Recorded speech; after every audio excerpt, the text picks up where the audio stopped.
Hey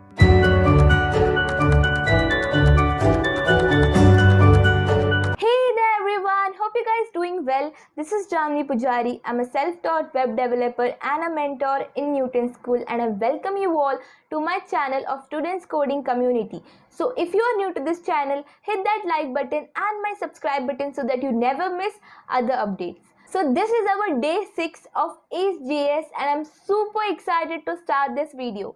Are you excited? I hope so.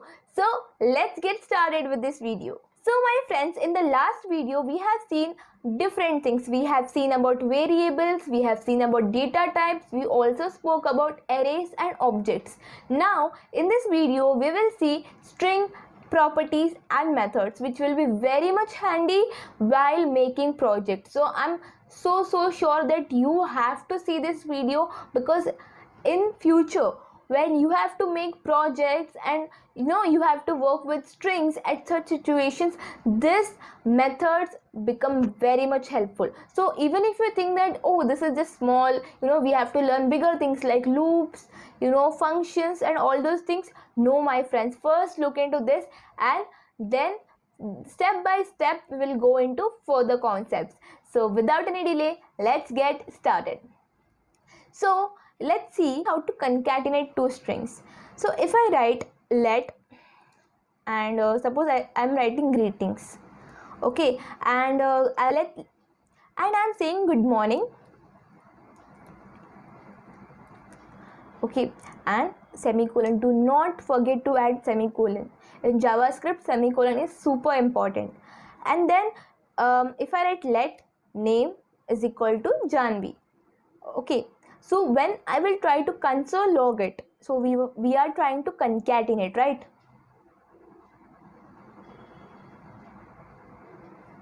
So if we are trying to concatenate, how we should do that, you have to just add plus sign between two variables. Now you will see that on the console something is off, right? There is no space here. You can do it after good evening, or else you can do one more thing. After that plus sign you have to write this single inverted commas, and then you have to put again one plus sign, right? It also does the job. Let's see string properties and methods. Now in the last video we have already seen arrays methods, right? So if you haven't seen that video, here is the link, go check it out.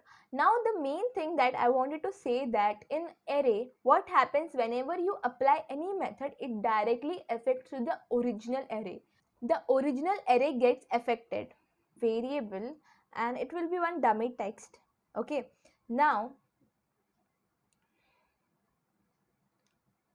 let me write one string over here. Let us say that h1, this is heading,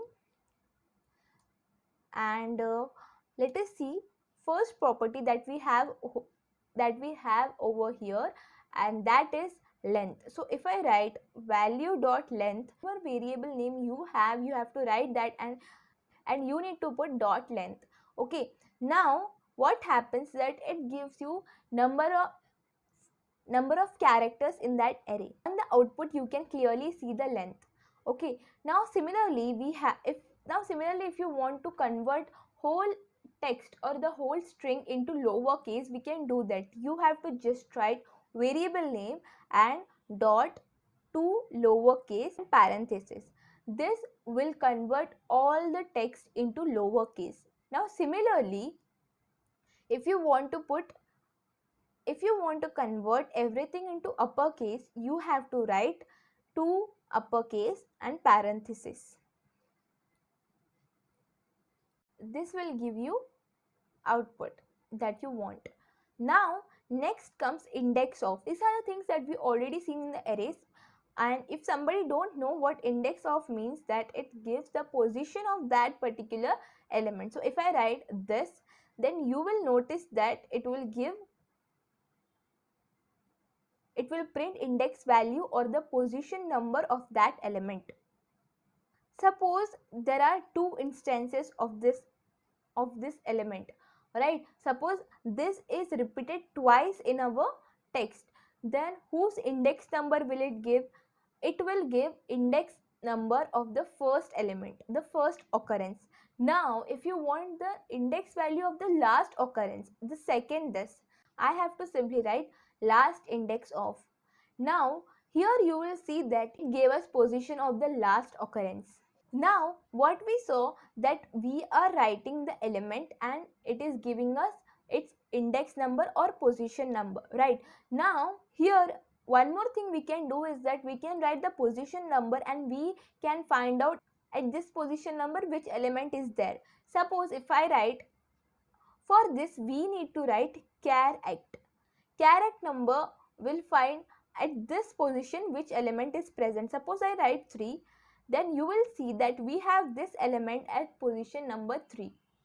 There is one more property that we have over here is ends with. If you write ends with, suppose if you need to find, right, that our text ends with this particular element or not, we can do that.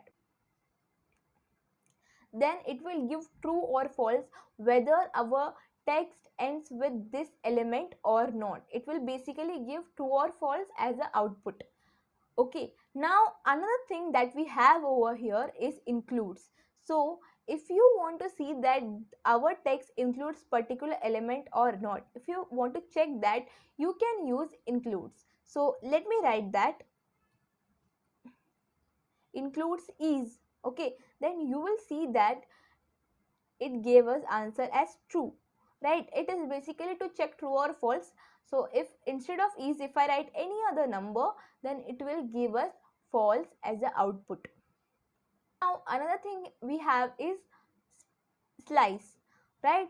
Now here in slice, what do we need to do? And I have to write from what position I want to slice. It includes both starting point and the ending point, both are included.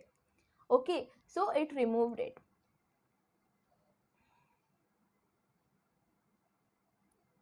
Now one more thing that we have is split. Now what split does is whatever value you give inside this parenthesis, right, it splits that after it. Okay, now if the element which is there, that becomes another element, right? It becomes another array.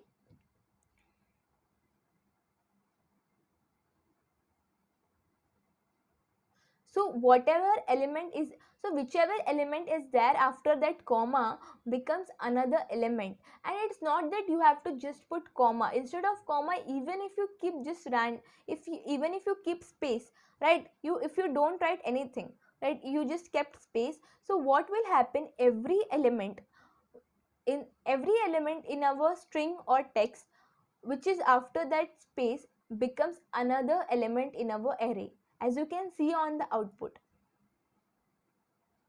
So why we are learning all of these things? Because of the same thing, that it becomes really handy while working with the strings in the projects.